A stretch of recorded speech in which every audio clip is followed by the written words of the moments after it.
So this one was given by the person named as George Simon Ohm. So Ohm's law is given by the person George Simon Ohm. And what he did means he derived the relationship between two quantities. One it is potential difference. That means V, and another one is current I. Clear? He derived the relationship between potential difference and current. For example, let's take a experiment over here.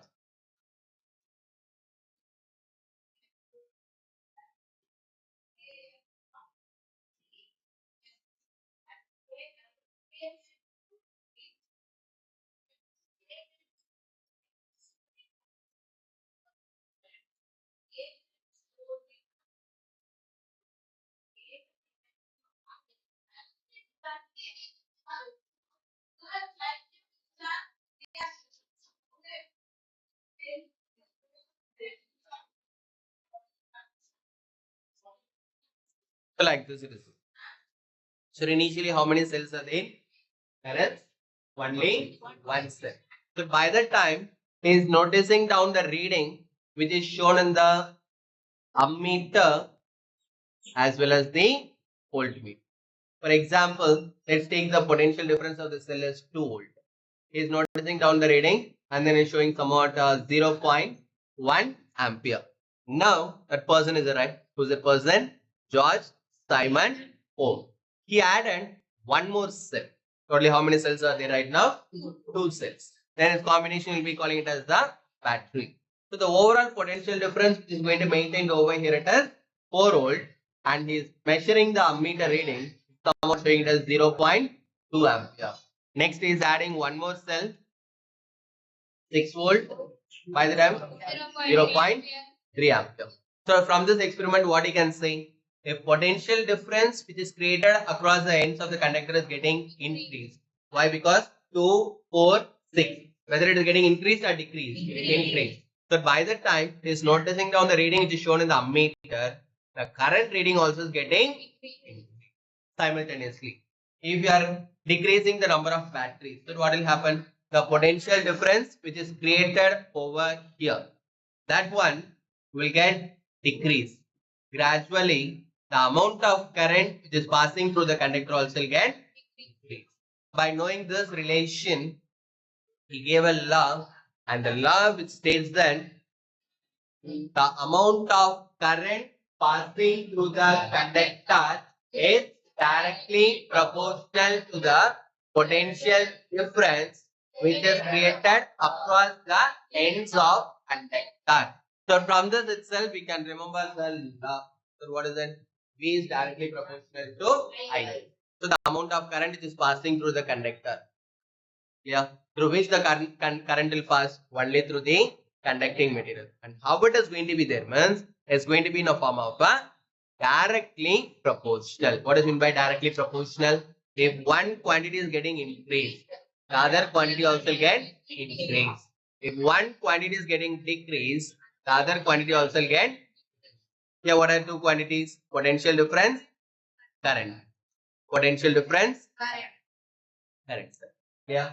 It's directly proportional to what? Directly proportional to the potential difference which is created across the ends of conductor. This word is the important. If you are leaving this word, man, they'll reduce it. Yeah.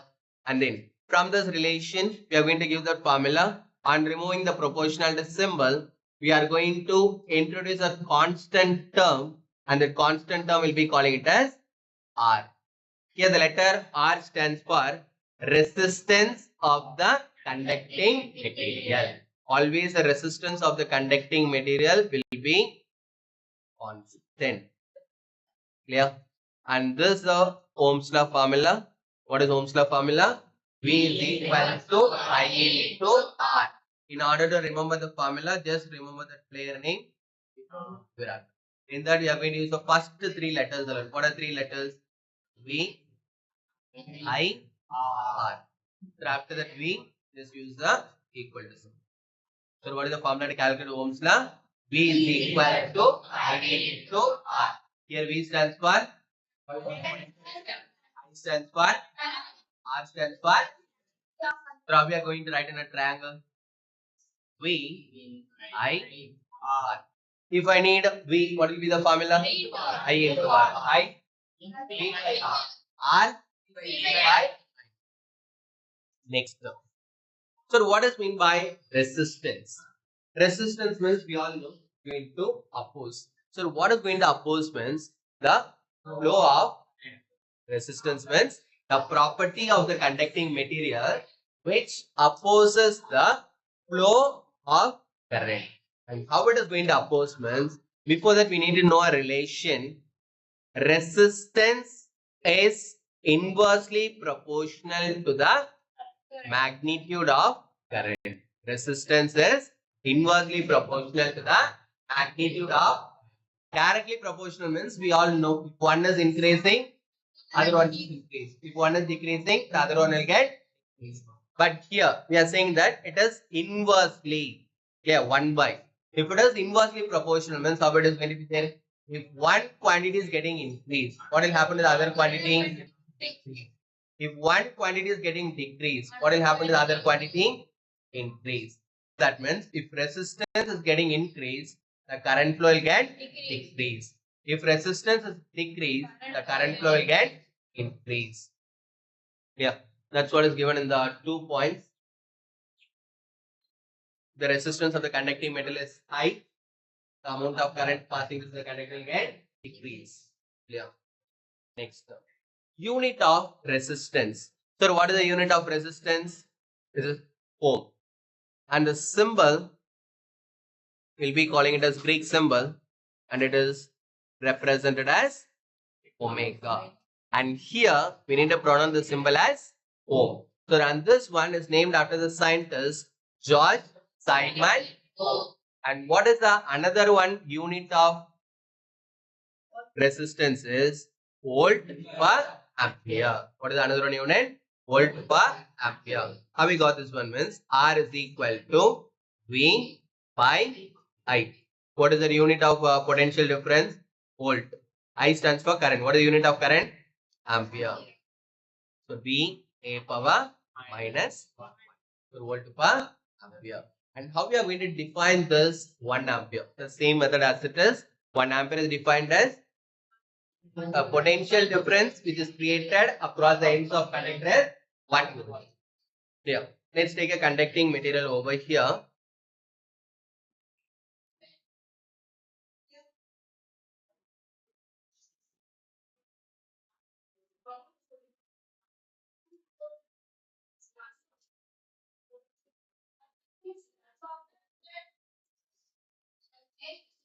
Here.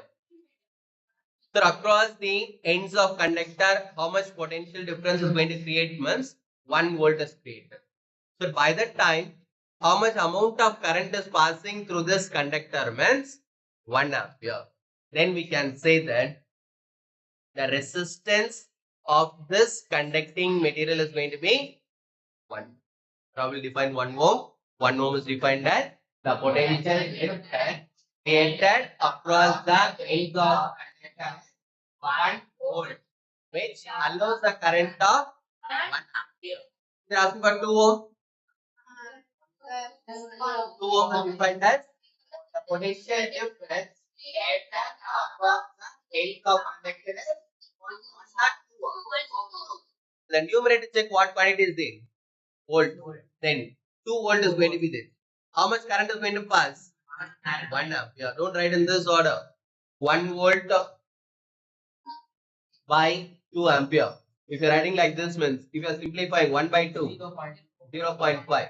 But the question is for 2 ohm. But you are giving for 0.5. Is it right or wrong? Wrong. Then what you need to do? You need to write it as 2 volt by 1 ampere. So by 1, 2 volt per ampere. Ohm. Question, answer, both are same. 3 ohm, how we can define?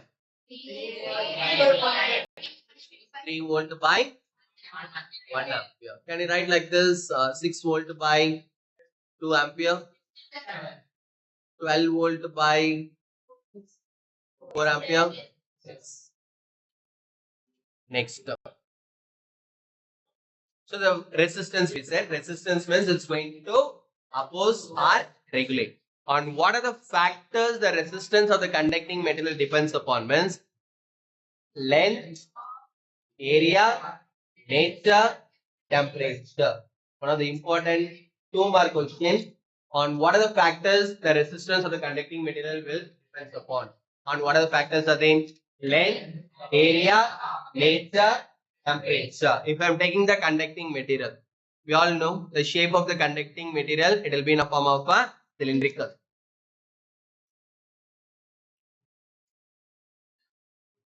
This segment of the wire only will be calling it as length.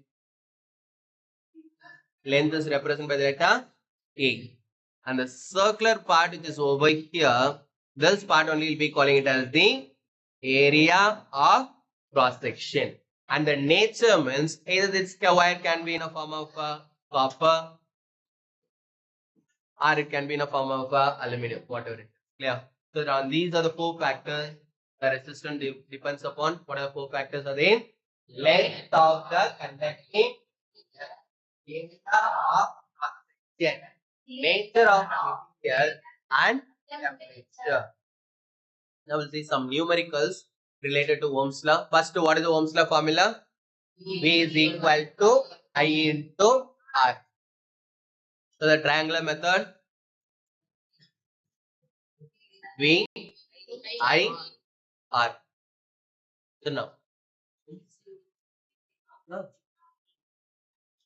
how much current? That means I value only we are going to find. What is the value of potential difference they give? 220 volt. And what is the resistance of the filament they give? R is equal to 1200 ohm. Now, what is the basic formula? V is equal to I into R. If I need I means I is equal to pi R. So now substitute all the values. I is equal to what is the value of V? 220 by 1200. 0, 0 cancel. Check whether you can able to simplify. Yes. 11 twos are 62s are. 3 is equal to 11 by 60. So divide these two numbers. 11 divided by 60. Can you divide a smaller number by using larger number? No. So add a 0 and keep the decimal place. Now 160s are 60. Balance 50. Again a smaller number. Add one more 0. 8. 860s are 480. Balance 20. Again add a 0. 316s are 180. Balance 20. But you can stop up to this. Why? Because after decimal, how many digits we got? 3 digits. Pi is equal to 0.183 ampere. Check the third digit. Is it greater than 5 or less than 5? Less than 5. Less than 5 means you can skip that number and you can write it as I is equal to 0.18 ampere. You should not write it as 0.17. Who's it? Next. Here also the same. Current we need to find. Heater coil is drawn from V is equal to 220 volt. And the resistance of the heater coil they gave it as 100 ohm. Directly say the formula. I is equal to V by R. I is equal to what is the value of V? 20 by 0, 0. 22 by 10? 0. 2.2 ampere. So if you are having any confusion in this type of division means 220 we can also write it as 220.0. Both are same. Now this number we are going to divide by 100. Clear? First count how many zeros are there? 2. So if you are dividing means the decimal place will move towards your left side. Clear? It will move towards your left. How many digits it will move means how much number of zeros are there? How many zeros are there? 2. So 1, 2. Then what will be the final answer? 2.2. Okay. Next. The potential difference between the two terminals of electric heater is V is equal to 60 volt. So when it draws a current of I is equal to 4 ampere. When the current, what current will the heater will draw? That means current we need to find. If the potential difference is increased to 2, potential difference has been got increased to 120. So directly can write the answer based upon the Ohm's law. We all know potential difference is directly proportional to the current. That means the potential difference is increased, current will get increased. So initially, what is the potential difference given? 60. What is the potential difference at the final? 120. Is it got increased or decreased? How much times it got increased? 2 times. Then current also will increase into 2 times. 4 into 2? 8 amp. Yeah. If it has 1 mark means you can directly give the answer like this. If it has 2 mark means there is no other go. We need to solve it. First, by using these two data, let's calculate the resistance. Why? Because the resistance of the conducting material remains the same, constant. Even if I'm changing the potential difference also, this one remains the constant. If I need R means what will be the formula? R is equal to V by I. What is the value of potential difference? 60 by 4. 60 by 4, 15 ohm. Now I got the resistance. So R is equal to 15 ohm. Now what are you going to find? I we are going to find. So what is the formula? I is equal to V by R. What is the value of potential difference in second case? 120 by. And what is the resistance we calculated? 15. Simplify. 3 5s are 24s are. Is if you are simplifying these two numbers, I is equal to 1 3s are 8 3s are. 8 by 1 is going to be 8 ampere. 2 markments solve like this. 1 markman directly give the answer. Next. So the graphical value is given. We need to find the resistance of the conducting material. I'll solve for one alone. We'll solve for the remaining. Clear?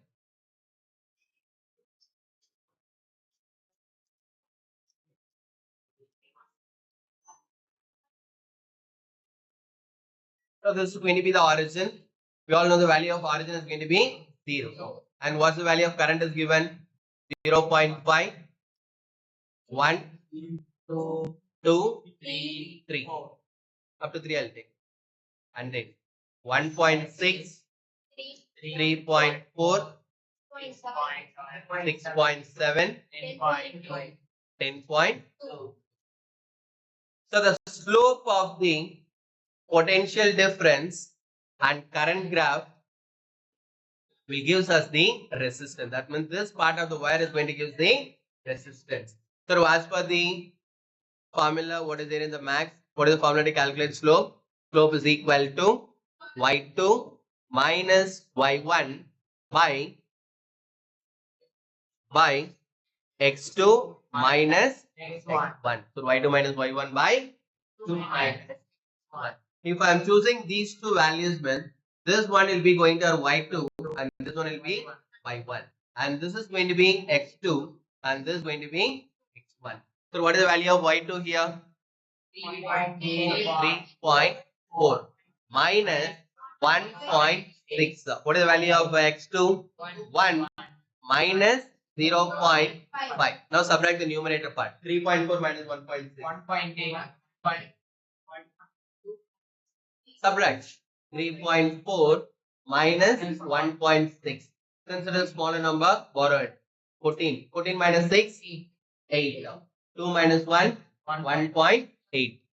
So 1.8 divided by 1 minus 0.5, 0.5. In order to reduce the decimal place, multiply and divide by using 10.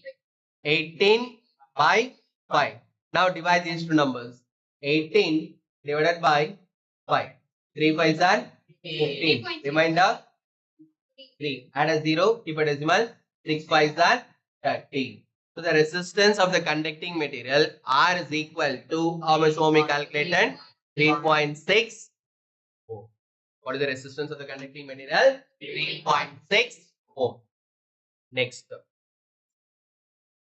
When a 12 volt battery, so what is the value of potential difference? V is equal to 12 volt battery is connected across an unknown resistor. We doesn't know what is the value of the resistor, and it carries a current of I is equal to 2.5 milliamp. Yeah. So what you need to find over here? R. So what is the formula? R is equal to V by I. R is equal to V by I. So substitute all the values. So R is equal to, what is the value of V? 12. By, what is the value of I? 2.5. So here. Huh? What do you need to do? Here, what is unit is given? Now, first thing, directly don't substitute the value. Check all the units. If it is given in other than SI, convert that one. In order to convert this milliampere into ampere, what you need to do? Given number, we need to multiply by 10 to the power of minus 3 ampere. If you are substituting directly as it is, the answer is going to be wrong. So this conversion we need to do. Now substitute the value over here. So R is equal to, what is the value of V? 12 by 2.5 into 10 to the power of minus 3. So minus 3 is going to the numerator. R is equal to 12 into 10 to the power of 3 by 2.5. R is equal to 10 to the power of 3 means 1000. 12 into 1000. 12,000 by 2.5. The denominator we are having decimal is it. What you can do? Into 10 by 10. If you are multiplying 12,000 into 10, it's going to be 1,20,000 by 25. Okay, whether you can able to simplify 5 table. 5 is 25, 2 5 is 10, remainder 2, 4 5 is 20, balance 3 zeros are then added class. Again, we got it as 24,000 by 5. Again, you can simplify. 1 5 is that, 4 5 is that, balance 4, 8. 2 zeros are then added class. So R is equal to 4,800 ohm. So what will be the resistance of the conducting material? 4,800 ohm. That means unknown resistor is going to be 4,800. If I'm going to give the same answer in the form of kilowatt, how I can write, man? This one you can write it as 4.8 kilo ohm.